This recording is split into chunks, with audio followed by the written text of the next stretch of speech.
বন্ধুরা, আমি আপনাদের বিএলডিসি মোটর সম্বন্ধে বলেছি, ডিসি পিজি মোটর সম্বন্ধেও বলেছি। এই ভিডিওতে দেখাবো এসি ভোল্টের পিজি মোটর। বন্ধুরা, এই মোটরটা হলো ইনডোর ব্লোয়ার মোটর। এটা এসি ভোল্টের মোটর, দেখতেই পাচ্ছেন।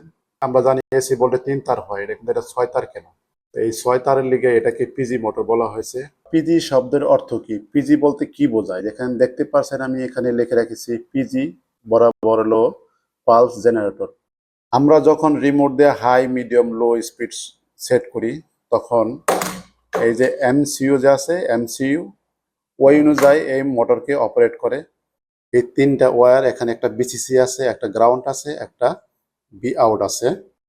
যখন এমসিইউ এটাকে অপারেট করে হাই বা মিডিয়াম স্পিডে, তখন এমসিইউ ফিডব্যাক পাওয়ার জন্য যে আমি যে কমান্ড দিলাম হাই স্পিডে, এটাকে হাই স্পিডে ঘুরতেছে কিনা, এই কারণে এটার ভিতরে তারা হল সেন্সর ব্যবহার করছে।